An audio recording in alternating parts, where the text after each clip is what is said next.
પાલિકા પ્રમુખ અને સભ્યપદેથી રાજીનામું આપનાર સંગીતાબેન દવે પીએમ ગૃહમંત્રી સહિત સીઆર પાટીલને કરી લેખિત રજૂઆત। ડીસા ધારાસભ્ય ધમકીઓ આપી નગરપાલિકામાં કામ ન કરવા દેતાની રજૂઆત।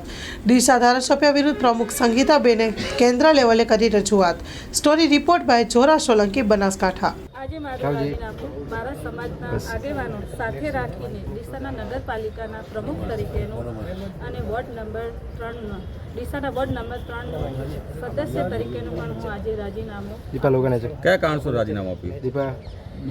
ડીસા નગરપાલિકામાં જ્યારથી મેં ચાર્જ સંભાળ્યો છે ત્યારથી આજ સુધી મને કંઈ કામ કરવા ડીસાના વિકાસ માટેનું કંઈ કામ કરવા દેતા નથી અને મને એક મહિલા તરીકે મને ધારાસભ્યશ્રી અને એમના મળતિયા કોર્પોરેટ તરીકે મને ખૂબ જ ત્રાસ આપવામાં આવે છે। કેવા પ્રકારનો ત્રાસ? કોણ કામ કરવા દેતું નથી ને કયા પ્રકારનો ત્રાસ અપાય છે? જ્યારે ત્યારે હું પહેલા દિવસે જ્યારે મેં ચાર્જ સંભાળ્યો ત્યારે પણ હજી મેં મેન્ડેટ મળ્યો નગર પ્રદેશમાંથી જ્યારે મને મેન્ડેટ મળ્યો ત્યારે પણ મારા સભ્યપતિ કેમ આપવું પડ્યું? કેમ રાજીનામું પડ્યું સભ્યપતિ? સભ્યપદ એટલે આજે મેં રાજીનામું નગરપાલિકાના પ્રમુખ તરીકે અને સભ્યપદનું પણ આપ્યું છે અને સભ્યપદનું પણ હવે હું ડીસા નગરપાલિકા અમુક સભ્યો અને ધારાસભ્ય મને ખૂબ ત્રાસ આપ્યો તો હવે મારે સભ્યપદનું પણ રહેવું નથી। કયા પ્રકારનો ત્રાસ આપ્યો? એમનો ત્રાસ ખૂબ જ માનસિક, એમના જે કામો હતા ખોટા કામો મારા પાસે કરાવ્યા હતા, એમના અંગત કામો મારા પાસે કરાવ્યા હતા। હું એ કામો કરવા માગતી નથી અને મેં ચોખ્ખી ના પાડી કે હું ખોટા કામો કરીશ નહીં। એ મને ખૂબ એ પ્રમાણે મને દબાણ આપતા હતા અને ત્રાસ આપતા હતા। કયા કામો કરવાની વાત કરતા હતા? એમના અંગત કામો હતા। ટીપી વાળો શું વિવાદ હતો? હા, એ એમના જે અંગત કામો હતા એ જ પ્રશ્ન છે, એના લઈને મને ખૂબ દબાણ આપતું ટીપી વાળો વિવાદ હતો?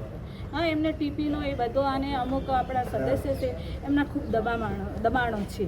આપણા શાસક પક્ષના નેતા હોય, આપણા ઉપપ્રમુખ, એમના બધા જે દબાણો કરીને બેઠા છે એ દબાણો હું ના એમના તોડાવું અને ખોટું કામ મારા પાસે કરવા માગતા હતા, હું નથી કરતી, એટલા માટે એમને મને ખૂબ જ ત્રાસ આપ્યો। આ દબાણો બાબતે આપણે કોઈ નોટિસો આપી છે? હા, નોટિસો નગરપાલિકામાંથી આપેલી છે। હવે ભ્રષ્ટાચાર કર્યો છે એવા પણ આક્ષેપ ગઈકાલે લાગ્યા હતા, શું કહીશું? હા, પણ એ મને સાબિત એક તો કરીને બતાવે મેં ભ્રષ્ટાચાર કર્યો એવો। અને હું બીજું પણ કહેવા માગું છું કે મેં જ્યારે હું બોલી હમણાં આગળ એ રીતનું મને પ્રદેશમાંથી જ્યારે મને મેન્ડેટ આપ્યો સીઆર પાટીલ સાહેબે ત્યારે પણ હજી મેં ચાર્જ પણ નહોતો લીધો, ત્યારે જઈને એમને રાજીનામા જિલ્લામાં ધરી દીધા હતા। ત્યારે મેં કયું કામ લીધું, કયો ભ્રષ્ટાચાર કર્યો, દુઃખ સાથે મારે જવાબ જોઈએ। દુઃખ સાથે રાજીનામું આપ્યું છે?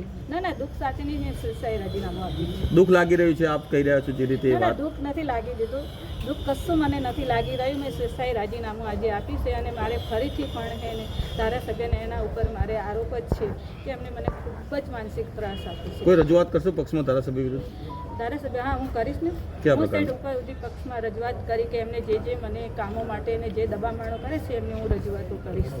અને આજે મારે વોર્ડ નંબર 3ના મારા બધા જે આગેવાનો છે, ભાઈઓ બહેનો છે, એમનો હું આજે ખૂબ ખૂબ આભાર માનું છું અને મને નગરપાલિકાના સદસ્ય જેમને પણ મને આ સુધી સાથ સહકાર આપ્યો છે અપક્ષના, એમને મારી સાથે રહે છે એમનો પણ હું ખૂબ ખૂબ આભાર માનું છું। અને ભારતીય જનતા પાર્ટીનો જેમને મને મેન્ડેટ આપ્યો અને મને પ્રમુખ પદ આપ્યું એમનો પણ હું ખૂબ ખૂબ આભાર માનું છું।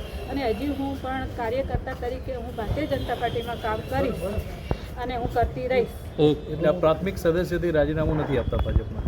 ના, હું ભાજપના કાર્યકર્તા તરીકે રાજીનામું નથી આપ્યું અને હું સીઆર પાટીલ સાહેબનું ગુજરાત અધ્યક્ષ સીઆર પાટીલ સાહેબનો પણ આજના તબક્કે ખૂબ ખૂબ આભાર માનું છું અને ધારાસભ્ય આપણા ડીસાના પૂર્વ ધારાસભ્ય શશિકાંત પંડ્યાનો ખૂબ ખૂબ આભાર માનું છું કે જેમને પણ મને પ્રમુખ પદ માટે ખૂબ ખૂબ મહેનત કરી। હવે રાજીનામું આપ્યું, ડીસાનો વિકાસ હવે રૂંધાશે કે વધશે? અને ડીસાના વિકાસની વાત કરું તો ડીસાના વિકાસનું હું જ્યારે મેં બોર્ડ બોલાવ્યું હતું ત્યારે મને કોઈ બોર્ડ લેવા દીધું નથી અને મને ડીસાના વિકાસનું કંઈ પણ કામ એમને કરવા દીધું નથી।